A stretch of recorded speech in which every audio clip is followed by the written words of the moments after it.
Good day everyone again. So this will be the part 3, which will complete anything that has to do with the position. And I told you you should be following it from part 1, part 2, part 3. I will be doing it in series of parts for you to be able to follow the lesson in order. So this one, anything that has to do with the position, I've given you all the formula, but we'll still be restating them. So this is all what you need. That one, since there is no standard deviation there, so you don't have much problem with that. All what you do here is to get your cumulative frequency. And from your part 2, I've taught you how to get the cumulative frequency that you have this 6 plus 3, you are going to have 9, plus 2, you are going to have 11, plus 9, you are going to have 20, plus 5, you are going to have 25, plus 6, you are going to have 31, plus 5, you are going to have 36, plus 4, you are going to have 40. Meaning sum of your frequency is going to be 40. And I also taught you that you can deduct 0.5 from the lower class interval to get your to get your lower class boundary. This is 0.5. Then you have to watch all the video from part 1 up to this part 3 for you to be able to get the detailed explanation. This one is a 5.5. Under 11 you have a 10.5. Under 16 you have 15.5. Under 21 you have 20.5. Under 26 you have 25.5. Under 31 you have a 30.5. Under 36 you have a 35.5. So if that's the case, so let's start with the one they call quartile. So, and in quartile we always have a Q1 and Q3. Don't go for Q2 because your Q2 is same thing as median. When you say 2/4, so you can reduce it to the lowest one to become 1/2. When you say 1/2, that's middle, that's half. So you don't go for Q2, you go for only quartile. Let's talk of a quartile here. Quartile. Then we talk of 1 and 1 and 3. Then the first thing you do is to get the position. If you say Q first means position.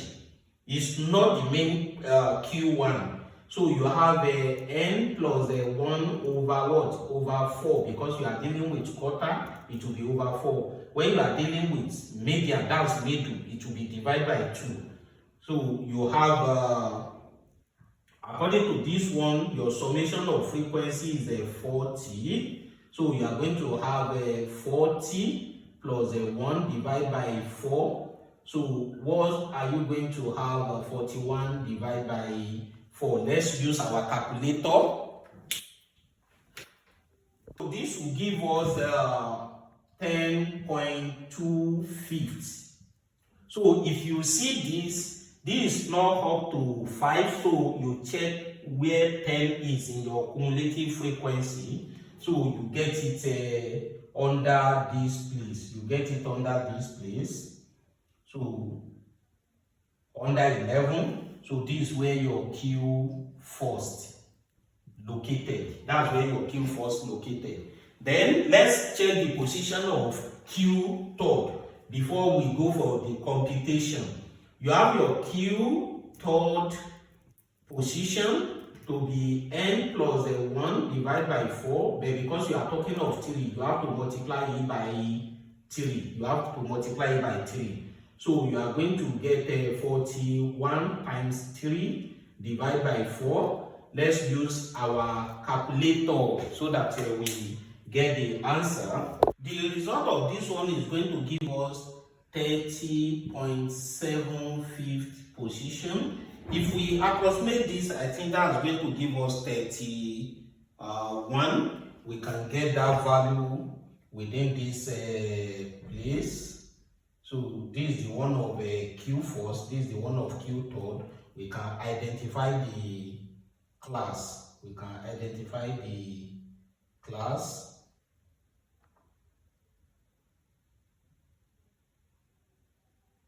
So under the class, we can see this one is a Q third.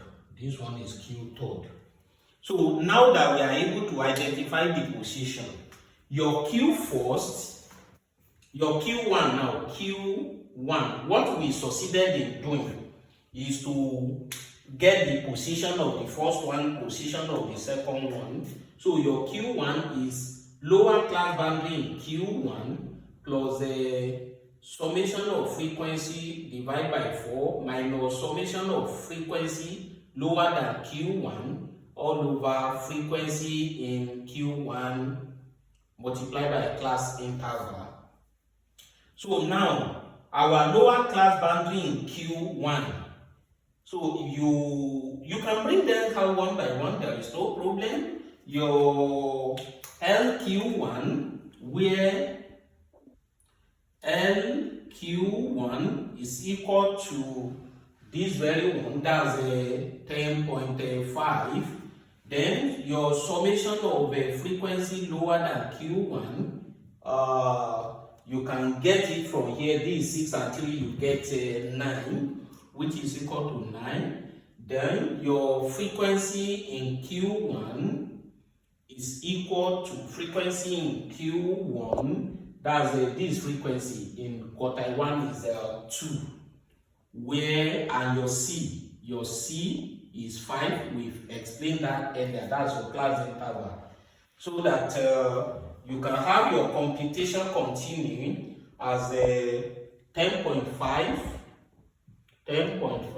plus summation of frequency is a 40 divided by 4 minus summation of frequency lower than Q1 is a 9, frequency in Q1 is a 2, then into your class interval is a 5. Then we use our calculator to bring out the result. So when you use your calculator, the whole of this will give you 13. And you can trace your 13 in this table. You see, this is the class. So your 13 is between 11 to 15. That simply means it's correct. Then for your Q3, you remember that you are able to identify your lower class boundary here. This is the position. Your lower class boundary is 25.5. You can as well bring it out the way we brought the other one out, plus summation of frequency, or let me give you the formula before we compute it. So it's a lower class boundary in Q3 plus a summation of frequency over 4 times, since it's a third quartile, you times it by 3, minus summation of frequency lower than Q3 all over frequency in Q3 into class interval. Then your lower class boundary in this position is 25.5 plus summation of frequency is 40 divided by 4. Sum of frequency is 40, we've explained it here. So multiply by 3 minus summation of frequency lower than Q3. You come to this place, all these are summation of frequency lower than Q3. Then you can pick it here as this very point is 25 all over frequency in Q3.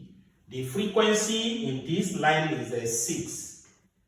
Then into your class interval multiplied by 5.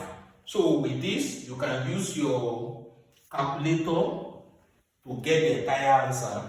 So when you compute this, you can get it out from the calculator at once.